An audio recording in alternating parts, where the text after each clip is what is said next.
Hello guys! Hello para to sa lahat ng fire sign, Leo, Aries, Sagittarius.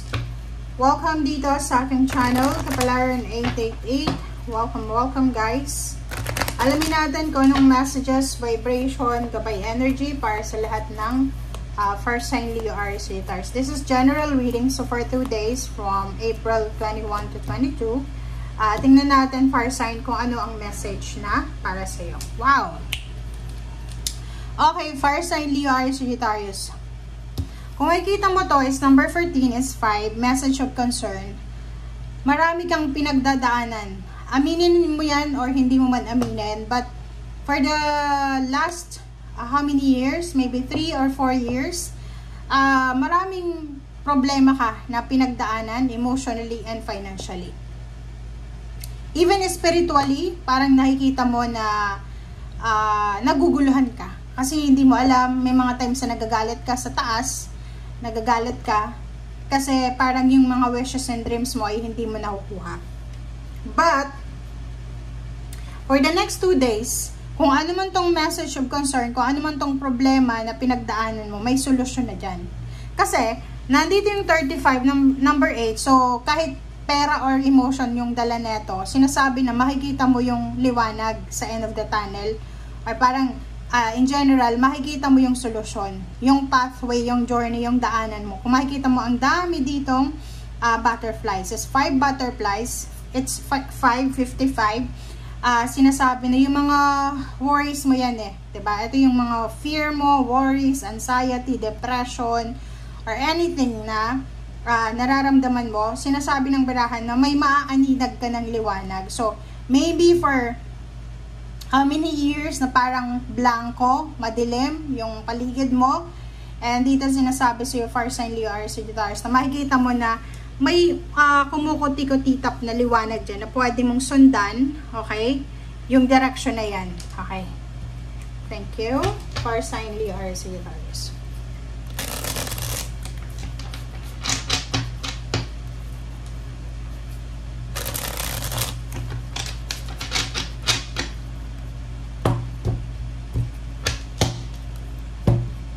Okay. First 2 cards tayo sa third deck, second deck. Mali-mali na. Okay, Queen of Cups and 2 of Cups. Okay, first sign, Leo, Aries, Sagittarius, napaganda ng baraha mo. Unang-una, in general, babae ka, lalaki, bata, pero yung batang sinasabi dito is below, ano pa ba yung bata? Nasa below 20 to 18 years old, parang ganun. Nakikita ko sa'yo dito na ikaw ay masaya, happy, contented, satisfied, ay ang babaeng to. Okay? So, kung babae kang fire sign, Leo, Aries, Sagittarius, sa dalawang araw na to, you're happy, you're satisfied, you're contented. Sa kung ano yung pwedeng galing ka sa bakasyon, or may marami kang sinelebrate na okasyon for the Holy Week. So, nakikita natin na you're contented, you're tired, pagod ka, pero masaya ka. And nakikita ko na sa sobrang saya mo, kontrolado mo yung sitwasyon. Relationship, ganun din. Manageable, wala namang masyadong issue sa relationship mo, intimate, asawa, live-in, karelasyon. Dito sinasabi na you are lucky kasi nasa tamang relasyon ka. And yung iba naman sa inyo, if you're single, sinasabi ng baraha sa inyo na huwag kayong magmamadali, fire sign, Leo, Aries, Sagittarius, kasi yung love life na to na sinasabi is naka-destiny yan para sa iyo. Hindi natin kailangan na bilisan yung kilos dito. Hayaan lang natin na dumating yan, hayaan lang natin na ibigay yan sa atin ng universe. Okay, next 2 cards natin is Judgment and 9 of Wands. So yun, nakikita ko sa'yo dito, fire sign, Leo, Aries, Sagittarius, sobrang pagod na pagod ka, 'di ba? Parang nakakaramdam ka ng pagod, or pwedeng yun nga, pagod ka dahil sa weekend, or pwedeng sa Holy Week, or pagod ka dahil sa sobrang pagka-boring, wala ka sigurong trabaho, unemployed ka, or ano man ang rason ng pagod na to. Sinasabi ng barahan na kailangan mong magdesisyon. So, ibig sabihin, kung pagod ka, magdesisyon kang magpahinga. Okay? Take a rest. And, yun, kailangan mong magpahinga.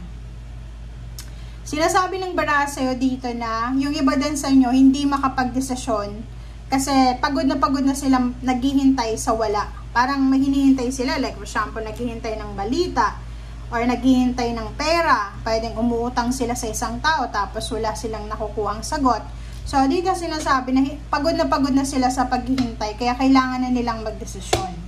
Okay.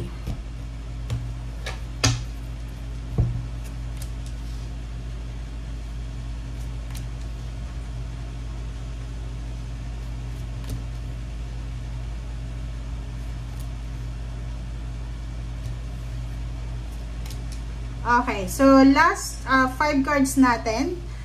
Sinasabi sa'yo dito, for sign Leo, Aries, Sagittarius, na may Magician and Knight of Pentacles, Two of Pentacles, Strength, and Wheel of Fortune. So, same with the Pisces, Scorpion, Cancer.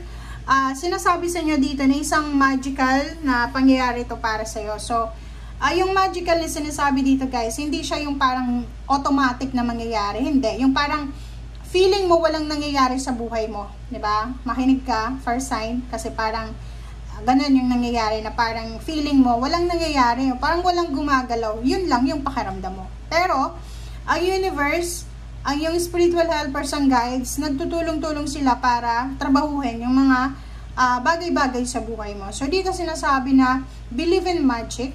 Okay, magtiwala ka sa magic, magtiwala ka sa milagro. And sinasabi ng baraha sa'yo dito na isang unexpected money, unexpected windfall, unexpected luxury, abundance, and success ang posibleng darating sa'yo in terms of money. And ang success na to ay pwedeng magdadala sa'yo ng financial balance. Okay? So, ibig sabihin, magdadala siya sa'yo ng financial balance, magdadala siya sa'yo ng sobra-sobrang salapi or pera. And posibleng ito yung maging rason para mabago yung takbo ng buhay financial mo. Ang galing niya, 'di ba? So, sinasabi ng baraha sa'yo dito, itong unexpected, pwedeng manalo ka sa mga, like for example, sa loto, or kung may pa-contest, pero hindi natin sinasabi na mag-gamble ka, sumugal ka, hindi. Dito sinasabi na maraming unexpected na twist of events na pwedeng magdala sa'yo ng financial strength, financial change, and transformation. So, talagang itong barahang to, lahat yan, kahit screenshot mo pa, sinasabi na may paparating na financial and emotional success para sa'yo. And kung ano man tong darating sa'yo, deserve mo to. So, wag kang mag-guilty. Kasi may iba sa inyo na parang makakaramdam kayo ng guilt feelings. Diba? Parang sasabihin ako, baka hindi ko deserve to. No, deserve mo yan. Okay? Deserve mo yung blessings na yan. Okay? So, sa ilalim niya is 5 of Wands. Nakikita ko sir dito, for sign Leo or Sagittarius, maraming pagsubok ka pa na kailangan na i-overcome sa mga susunod na araw. Okay? Thank you guys. Bye!